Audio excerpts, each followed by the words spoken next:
¿Cómo les va? Bienvenidos, bienvenidos. Difícil localizar a Tomás Mundo Arriaza. Íbamos a buscar en Colombia, luego, ¿paseas mucho o no es paseo? Difícil, pero cuando me habla Luis Domínguez a ir a Escopeo, inmediatamente aparezco y aquí estoy con mucho gusto. Se acabó la queja, entonces viene mi agradecimiento. Fíjate que queríamos platicar contigo porque hay que poner al día a nuestros seguidores, a la gente que nos ve en cuestiones pues, en las que a lo mejor no a todos interesa de repente, pero todos deberían tener presente. ¿Cómo va este país en el tema de justicia? ¿Cómo va este país? Pues en muchos temas. Y yo quisiera que me ayudaras a centrar ese, cómo va en nuestro estado en tema de justicia. 10 años en que empezamos una nueva forma de trabajar la justicia que pareciera que desde mi óptica no da muy buenos resultados. Bajo tu óptica y la de muchos Sí, veracruzanos. coincidimos. No se da. ¿Y sabes por qué? Porque, por ejemplo, tuve la fortuna de tener un enorme maestro, gran maestro, Máximo Langer, de la Universidad de Los Ángeles, California. Máximo hablaba de los trasplantes legales. ¿Okay? Nuestro sistema penal acusatorio es un trasplante del sistema norteamericano. El 80% del ADN procesal de los Estados Unidos es en México. ¿No? Todo. No, 80%, un poquito más. Pero cuando los trasplantamos a la mexicana y luego a la veracruzana. Entonces no ha rendido los frutos precisamente porque se ha politizado la justicia. Todos los gobernadores, no hay excepción y no es exclusivo, quieren tener a su fiscal como un brazo ejecutor, quieren tener a un presidente del tribunal como el que va a complementar. Eso no es hacer justicia. En el artículo 17 de la Constitución está establecido que pues, tenemos derecho a la justicia, al acceso a la justicia. El 25.1 de la Convención Americana habla del derecho de acceso a la justicia. Cuando viene este trasplante del sistema penal del tradicional inquisitivo mixto, donde el fiscal decía, aquí está mi copia y esta es mi prueba plena contra Juan Pérez, pasamos ahora al sistema acusatorio, donde ahora el juez ya no es un espectador, sino el juez es un actor importante de este sistema acusatorio, un fiscal que habla, una defensa que habla.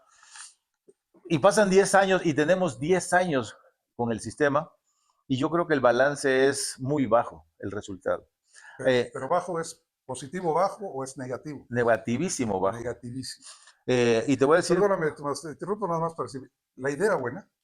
¿Mande? La idea era buena, tenía que servir. ¿Qué fue lo que falló en el camino? Era un imperativo que debíamos transitar hacia ese sistema acusatorio. Estados Unidos tiene más de 203 años con el sistema, Puerto Rico tiene 103 años con el sistema y nosotros 10 años con el sistema. Imagínate la diferencia que hay. Claro. Entonces, O sea, tenía que hacerse y ¿qué pasó? tenía que hacerse por un imperativo. Las cárceles estaban llenas de inocentes en el anterior sistema. Y si tú me preguntas del actual, igual. Sigue igual. Por eso fue esto que hicimos de este trasplante. Mario Vargas Llosa tiene una obra extraordinaria que se llama Conversación en la Catedral. En esa conversación en la Catedral, Zabalita es un personaje en esa dictadura de Odría. En esa dictadura de Odría de 1950 y tantos, incluso Mario Vargas Llosa cuando dice, de todas mis novelas, si tuviera que salvar una, se estuvieran quemando todas, la única que salvaría sería esta, La Conversación en la Catedral, que es extraordinaria. ¿Por qué me gusta y por qué tiene aplicación en el derecho? Porque cuando está Zabalita hablando con otro personaje periodista, ve en la calle de Perú anuncios rotos, las calles con baches, y no estoy hablando de Veracruz Puerto ni de Boca del Río. Okay. Entonces, dice, se preguntan ellos, ¿en qué momento se jodió el Perú? Así yo digo, ¿no? ¿En qué momento se jodió tanto la justicia en Veracruz? Por la politización. Hoy habría que ver el marco de quienes están en las salas del Tribunal Superior de Justicia. Muchos han sido canje político, no verdaderos juristas, no gente que conozca. Decía mi gran maestro perfecto Andrés Ibáñez de la Universidad de Girona que la independencia judicial en América Latina cuesta muchísimo dinero. Dice él que por dos factores. Uno, precisamente porque la independencia judicial debe ser muy cara. Y segunda, para guardar esos secretos del Poder Judicial y que eso lo hace más caro todavía, ¿no? Claro. Del Poder Judicial y en relación con el Ejecutivo. Entonces, todos estos factores han incidido para que la pregunta que me hiciste te diga yo que tenemos un sistema donde los resultados han sido muy bajos. Esta politización de la justicia. Estaba previsto en la implementación de este sistema nuevo que llegó hace 10 años finalmente, estaba previsto esta reforma judicial. No, era un imperativo que se tenía que hacer. En la reforma también la elección de jueces. Ah, no, yo creo que esto es lo que vino a dar al traste con estos jueces. Eso perjudicó más todavía. Muchísimo más, porque hoy en día hay gente que no está preparada. Si los que estaban antes medio le entendían un poquito los jueces, pues ahorita en esto se vino hay mucha crítica. Pero fíjate que, por ejemplo, 2023 se dictó una sentencia en la Corte Interamericana. México, Digna Ochoa contra México. Sí, de acuerdo. Misanteca, ¿no? Misantleca. Teca, está bien. ¿Qué dijo la Corte Interamericana? Los servicios periciales de la Ciudad de México fueron una basura. Juzgaron, peritaron bajo estereotipos, sesgos, prejuicios, donde había dictámenes contra el caso de Digna Ochoa, donde ella la juzgaban por su condición de mujer, por su orientación sexual. Todos esos eran prejuicios. Entonces, ¿qué dijo la Corte Interamericana a México? Creo que es el párrafo 173.6. Le dice, México, entre otras cosas, lo que tienes que hacer es independizar los servicios periciales de la Fiscalía desde el 2023. Y entonces le dice, precisamente por esto, por los dictámenes a la carta que se hace. Entonces, cuando esto pasa, ¿qué ha pasado después de esa sentencia de la Corte Interamericana con los servicios periciales? Y ese es uno de los tantos problemas que arrastra la justicia en Veracruz.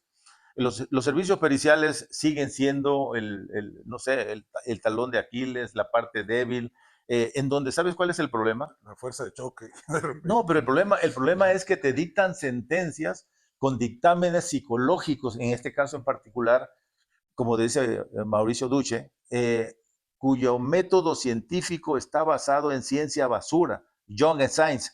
Entonces, cuando eso pasa, tú no puedes ir ante un juicio con un dictamen emitido por una psicóloga clínica, que se lo hemos dicho a los jueces, el contenido metodológico científico que están usando está basado en ciencia basura. O sea, ¿cuál es la fiabilidad de ese dictamen? Bueno, así están condenando a muchos en Veracruz. Entonces, hace unos días la fiscal habló de que pues, se han modernizado los servicios periciales y eso no es cierto.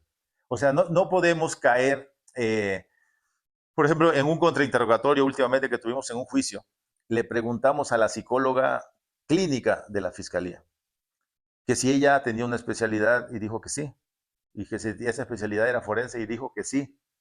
Entonces, toda especialidad tienes que cursarla en una universidad, en algo que tenga un nivel que te dé el nombramiento. No, a ella se lo dio un fiscal el nombramiento, donde le dice, con fundamento en la facultad, he tenido a bien nombrarla perito forense, que es psicóloga forense. Esto es un ejemplo de todo lo que te estoy diciendo que pasa. Y cuando estoy hablando de esto, me remonto a una contradicción de criterios de 2005, 154-2005 de la Suprema Corte de Justicia, 2005, donde el ministro Cosío ya dijo, para que todo haya un método científico, vamos a hablar de 4 pasos. Y esos 4 pasos empiezan a narrar que la metodología que se utilice sea reconocida por la comunidad científica, tenga un margen de error, esté reconocida en revistas científicas. Tú no puedes ir a un juicio y decir, este método es mío. Entonces, debe cubrir estos pasos. Estos 4 pasos de 2005 no es otra cosa más que la sentencia icónica de Estados Unidos que se llama la sentencia Dauber versus una farmacéutica. Y este caso es emblemático y México recoge esos 4 principios científicos de la Corte Norteamericana y los trasplanta en el 2005 a México, que es lo que usamos nosotros para controvertir a los dictámenes oficiales. ¿Qué significa el caso? Y termino con esto. ¿Qué significa el caso Dauber? El caso Dauber, que es muy interesante, servía para calmar, el Bendectín se usaba para que las mujeres embarazadas, entre otras cosas, evitaran los mareos. La familia Dauber, la esposa toma Bendectín y Dauber nace con malformaciones. Dauber existe, Dauber debe tener ahorita 40 y tantos años. Y entonces el papá Dauber dice, voy a embargar y voy a demandar a la farmacéutica que por haber, ella fue la que provocó en los Estados Unidos esto. Y entonces cuando llega a la Suprema Corte Norteamericana, dicen, a ver, ¿cómo resolvemos esto? Y empiezan a determinar que sea a través de estos 4 pasos científicos que yo he comentado, que sea un método. ¿Qué método? Porque la farmacéutica dijo, no, muchas familias han tomado Benedictine y no tienen malformaciones. Y entonces la Corte dijo, ¿cómo resolvemos esto? Y dijo, bueno, pues que sea una comunidad científica, que se hagan experimentos, que sea reconocida por los científicos y que tenga un margen de error. Imagínate, Luis, que en un juicio que acabamos de tener aquí en Jalapa, la psicóloga esta famosa que estoy hablando, dijo que el método que ella usa, su margen de error es 0. Y lo que más me ¿Su preocupó, margen de error es 0? no hay error. Ok. Y cuando yo le dije a la jueza, le digo, oiga, no puede ser, usted lo oyó. Y me dijo, es un método. Y ahí es donde te das cuenta que dice que la justicia está terrible. Ahora sí, perdón. Fíjate que hace semanas estábamos platicando en un conversatorio. Voy a meterme en algo que seguramente no estoy muy bien, pero me da la impresión que le sucede a la justicia lo que le sucede al periodismo también en ese sentido. Hay, hay un cambio drástico en la información, en la comunicación, a medida que las redes sociales, a medida que la era digital provoca que cualquiera con un celular ya se siente, ya se le reconoce como un periodista, como un comunicador, y se inunda de mala información, de desinformación, de fake news y de problemas de interpretación de la realidad tremenda, porque los profesionales de la comunicación que estudian una carrera de periodismo, que se comprometen pues académicamente a una actualización permanente prácticamente en esto y demás, son rebasados por una multitud de gente que nunca tuvo acceso a esas cuestiones que si bien pudieran no ser tan científicas en un momento dado, bueno, son académicas, son didácticas y son parte de una formación. Yo sé que las operaciones son odiosas y más en este caso. El problema de la justicia es como el problema de la información, porque también el gobierno aprovecha esto, aprovecha esta facilidad para desinformar como para provocar una mala justicia, la aprovecha en su beneficio. Yo así lo veo. Eso por un lado. Y por otro, hay muy pocas voces que estén dándonos a conocer lo que tú nos has dicho ahora. O sea, vamos, se suben a ese barco y se van los abogados, son miles de abogados. Yo no veo a las organizaciones que las hay, los colegios de abogados, realmente tratando de contrarrestar toda esta negatividad que existe en el sistema jurídico. Fíjate que a raíz de estos 10 años, un grupo de abogados del sur, que le llaman ellos bloque, no opositor, creo bloque de abogados del sur, Del me sur de invitaron, Veracruz. sí, de Veracruz, me invitaron a dar una conferencia y hablaba yo de esto precisamente, lo que tú decías, de esta evolución que tiene el derecho, de esta evolución que tiene el periodismo. Y, por ejemplo, nosotros ya no podemos estar enseñando en las universidades, pues, la teoría general del derecho y cositas así, si la universidad no se centra en hablar de razonamiento probatorio. Si no, los chavos, los jóvenes, los nuevos abogados van a salir con una deformación terrible, por mucho que ya establezca salas de juicios orales y todo lo demás, lo que importa es el razonamiento que tiene que ver y sobre todo este tema de valoración de la prueba. Y cuando estamos hablando de valoración de la prueba, pues tiene que estar preparado y saber que el derecho a la prueba lo conforman 4 elementos, que los jueces no te pueden quitar este derecho, tú puedes ofrecer todas las pruebas, siempre y cuando obviamente el freno sean lícitas.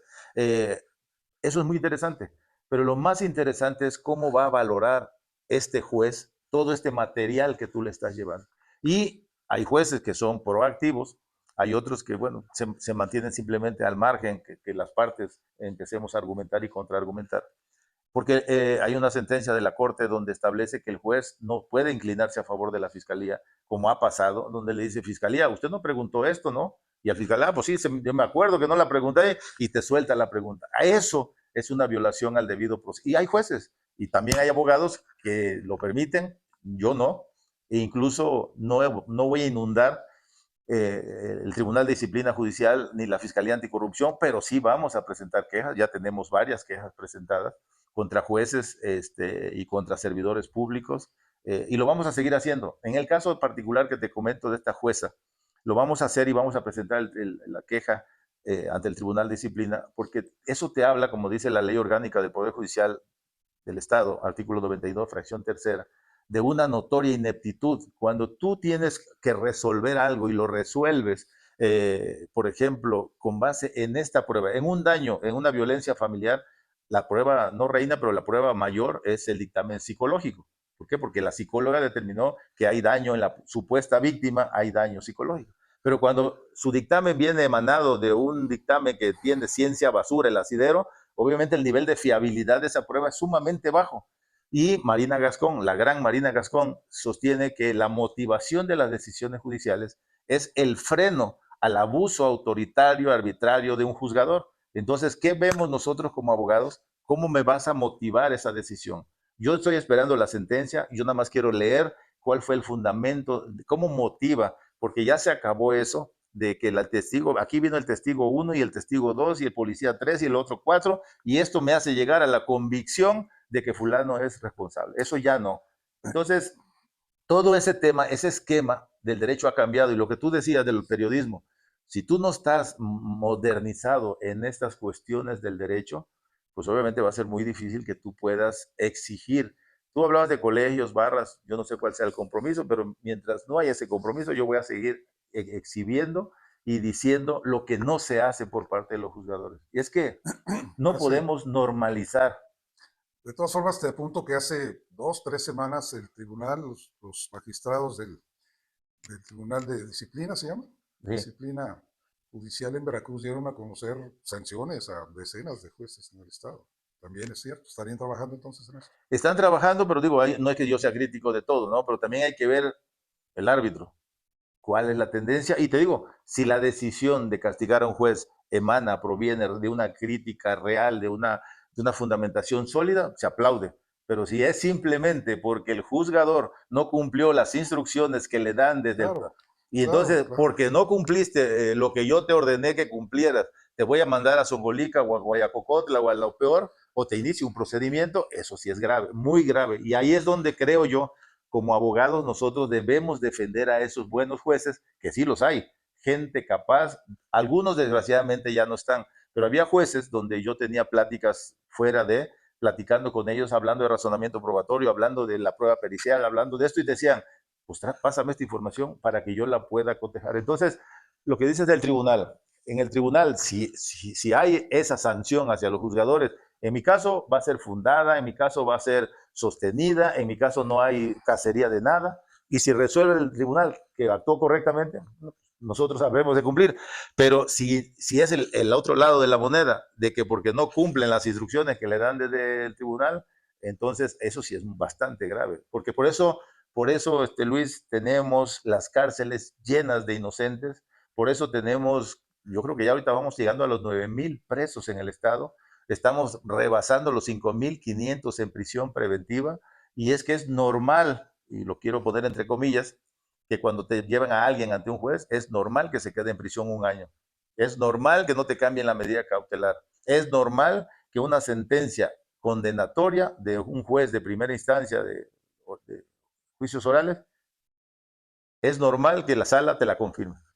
Sí, pareciera que se actúa por receta ya, ¿no? Exacto. Entonces, a los 10 años de todo esto, creo que hay mucho que hacer. Creo yo que hay que quitarle lo político a la justicia, poner a verdaderos juristas, poner a que realmente haya una independencia judicial, haya una autonomía judicial. Y yo creo que en ese momento Veracruz podrá pensar en tener una justicia donde cuando tú vayas a un juzgado y sabes que van a valorar todo esto. Esto no es exclusivo, obviamente, de Veracruz, estas anomalías. Recientemente estuve en Colombia. Colombia fuimos 10 países que participamos con 2 abogados gringos, que cuando nosotros, yo obviamente a una diputada no le gustó mucho que haya ido a Colombia y externarle a Es los, correcto. a los diputados, a los abogados de allá, el sistema que tenemos, no dan crédito porque ellos tienen 203 años como diciendo, esta prueba no se permite. O sea, un psicólogo clínico que comparece ante un juzgador debe estar en la cárcel. O sea, y el juez no lo va a permitir, no, Veracruz lo permite. Y en Veracruz está así, y los nombran así, y a los fiscales los nombran un año para ver cómo Y, está, ¿no? y lo más trágico para mí, voy a decir una tontería, si lo es, me lo dices, es que no solo lo permiten, lo incentivan. La idea es, ¿cómo está afectando esta situación de 10 años para acá? ¿Hubo la seriedad suficiente en las instituciones de educación superior, en las escuelas de derecho del país, para cambiar también su currícula de estudios y adecuarse a esta necesidad que empezaba hace 10 años, hubo la intención de preparar a los futuros, de los actuales egresados, pero a los futuros abogados, a todo esto que se requería. Me da la impresión que tampoco. Yo no sé si la rectoría de la Universidad Veracruzana esté politizada. Yo hablé de la politización de la procuración de la administración. Yo no sé si la rectoría, pero sí sé que no hay razonamiento probatorio enseñando en esa No se escuela. está incluyendo. Entonces, imagínate un abogado nuevo que sale, va a su audiencia, y cuando pida al juez que valore las pruebas, ¿cómo si no leyó a Jordi Ferrer, si no leyó a Carmen Vázquez, a Daniel González Lagier, que son los que están ahorita y que la Suprema Corte retomó en dos manuales? Manual de la prueba pericial y manual de razonamiento probatorio. Pero no sé si las demás universidades, lo que tú dices, haya tomado este cambio también de estar enseñando esta situación. Yo creo que eso, fíjate, ese es punto y aparte. Tenemos el proyecto Inocencia, precisamente derivado de toda esta situación. Uno de los ejes del proyecto Inocencia es sentarse con las universidades, que los chavos estudien los expedientes, el expediente de carne y hueso, el expediente del tipo que está en la cárcel, el expediente del tipo que está acusado, y analizar cada una de las pruebas. Ese, uno de los ejes es ese, acercarnos a las universidades. La Universidad de Jalapa ya firmamos convenio con ellos, y empezar a ver este tipo de situaciones.